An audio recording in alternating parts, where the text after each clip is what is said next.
Praise the lord. మన ప్రభువును రక్షకుడైన యేసుక్రీస్తు నామములో దేవుని బిడ్డలందరికీ వందనాలు. ఈ దినమంతయు కృపగల దేవుని కరుణా హస్తము మన మీద ఉండునుగాక. ఈ దినపు యేసయ్య జీవపు మాట మత్తయి సువార్తమానము 5వ అధ్యాయము 11వ వాక్యాన్ని చదువుకుందాము. నా నిమిత్తము జనులు మిమ్మును నిందించి హింసించి మీ మీద అబద్ధముగా చెడ్డ మాటలెల్లా పలుకున్నప్పుడు మీరు ధన్యులు. ప్రియా దేవుని బిడ్డలారా, ఈ లోకములో దేవుని నిమిత్తము మనం ఎన్నో శ్రమలు అనుభవించవలసిన వారమే ఉన్నాము. ఎందుకంటే యేసుక్రీస్తు ఈ లోకానికి వచ్చినప్పుడు ఆయనను ఎవరు చేర్చుకోలేదు. యేసుక్రీస్తు మార్గాన్ని కొంతమంది వక్రీకరిస్తూ యేసుక్రీస్తు మాట్లాడుతున్నప్పుడల్లా ఆయనలో దోషము ఏమైనా కనిపెట్టాలని చూశారు.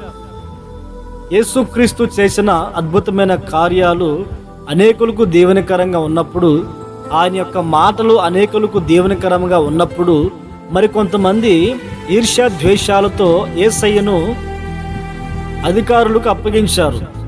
మన ప్రభు అయిన యేసుక్రీస్తు ఏ తప్పు ఏ నేరమో చేయకపోయినప్పటికీ కూడా ఆయన మీద నిందలు మోపి శిలువ మరణానికి అప్పగించారు.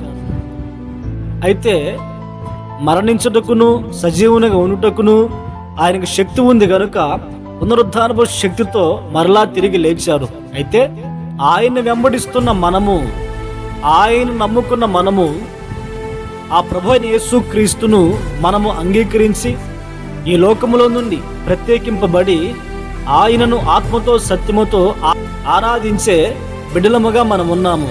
అయితే ప్రియ దేవుని బిడ్డలారా, ఆయన వెంబడిస్తూ ఉన్నప్పుడు ఆయన నిమిత్తము అంటే దేవుని నిమిత్తము మనకి నిందలు వస్తాయి, అవమానాలు వస్తాయి, దూషించేవారు ఉంటారు, మనల్ని హింసించేవారు ఉంటారు, అబద్ధముగా చెడ్డ మాటలల్లా పలికేవారు ఉంటారు.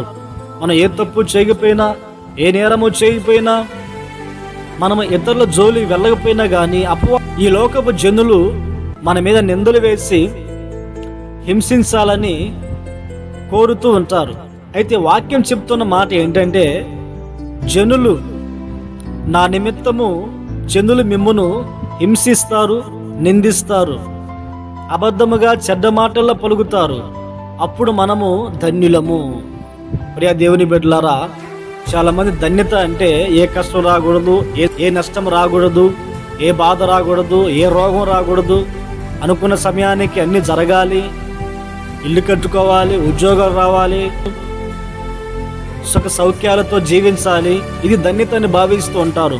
కానీ ప్రభువుని నమ్ముకున్న మనకి ఈ లోకములో బ్రతుకు దినములన్నిట శ్రమలు, కష్టాలు, బాధలు, నిందలు, హింసలు ఇవన్నీ కలుగుతూ ఉంటాయి. అయితే ఇవి కలిగినప్పుడు మనము ధన్యులుగా ఎంచుకోవాలి. మనము ధన్యులము. వాక్యం సెలవిస్తుంది, దేవుడే సెలవిస్తూ ఉన్నారు మనం ధన్యులము అని. ఎందుకు ధన్యులము అంటే, ఆ నిందలు మనం భరిస్తూ, ఆ శ్రమలు మనం భరిస్తూ, మన గురించి చెడ్డ మాటలల్లో పలుకున్నప్పుడు, అవన్నీ భరించినప్పుడు పరలోకమందు మనకు ప్రతిఫలం ఉంది కనుక మనము ధన్యులము. అయితే ఈ లోకపు జనులు మనల్ని నిందించినప్పుడు, హింసించినప్పుడు, అబద్ధముగా చెడ్డ మాటల్లా పలికినప్పుడు కొందరు దుఃఖపడి బాధపడుతూ ఉంటారు. కానీ దేవుని బిడ్డలమైన మనము ఆనందించాలని ప్రభు చెప్తూ ఉన్నారు.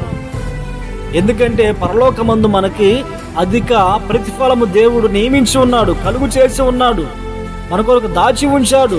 కనుక ప్రియ దేవుని బిడ్డలారా, ఇలాంటి కలుగుతూ ఉంటాయి, ఇలాంటి ఎదురవుతూ ఉంటాయి. మనం ఆరాధించే దేవునికే ఇలాంటి పరిస్థితి ఎదురైంది కదా, మనకెందుకు ఎదురుగావు? అందుకని ఇలాంటి సమయంలో మనము కృపను పొందుకొని, కృప కొరకు ప్రభు యొద్ద వేడుకొని మనం సంతోషించి ఆనందించే వారముగా ఉండాలి కానీ దుఃఖపడే వారముగా ఉండకూడదు. శ్రమ దినమున నువ్వు కృంగిపోతే నువ్వు చేతగాని వాడు అవుతావు. మనం ఎప్పుడు బలహీనము అప్పుడు బలవంతులుగా మనం మార్చబడాలి. మాటలు వింటున్న మనమందరం కూడా యేసుక్రీస్తు నిమిత్తము మనకు నిందలు కలుగుతున్నాయా, మనల్ని హింసిస్తున్నారా, అబద్ధముగా చెడ్డ మాటల్లో మన గురించి చెప్తూ ఉన్నారా? మనము ధన్యులము. మనము సంతోషించి ఆనందించాలి. పరలోకమందు ప్రతిఫలం దేవుడు మనకి అనుగ్రహించునుగాక. ప్రార్థన. మహోన్నతుడా, సర్వాధికారి, ఆశ్చర్యకరుడా, మీకు స్తోత్రాలనైనా. మిమ్మల్ని వెంబడిస్తున్నప్పుడు, మిమ్మల్ని ఆరాధిస్తున్నప్పుడు నా తండ్రి, ఈ లోకము మమ్ములను దూషిస్తుంది, హింసిస్తుంది, అబద్ధముగా చెడ్డ మాటల్లో పలుకుతూ ఉంటారు. అలాంటప్పుడు మేము ధన్యులము నాయన. మేము సంతోషించాలని, ఆనందించాలని, పరలోకమందు ప్రతిఫలం మాకు కలుగుతుందని మీరు సెలవిచ్చున్నారు. ఈ ప్రార్థనలో ఏకీభవించిన మేమందరము కూడా ఈ లోకంలో ఇలాంటి అనుభవాలు మాకు ఎదురైనప్పుడు నా తండ్రి, మిమ్మల్ని తలంచుకొని మీరు మాకు మాదిరిగా ఉన్నారు కనుక మీ అడుగు జాడలో మేము నడిపించబడి పరలోకములో మీ ద్వారా ప్రతిఫలం పొందుకునే ఆ కృప మాకు అనుగ్రహించమని ప్రార్థిస్తూ ఉన్నాము.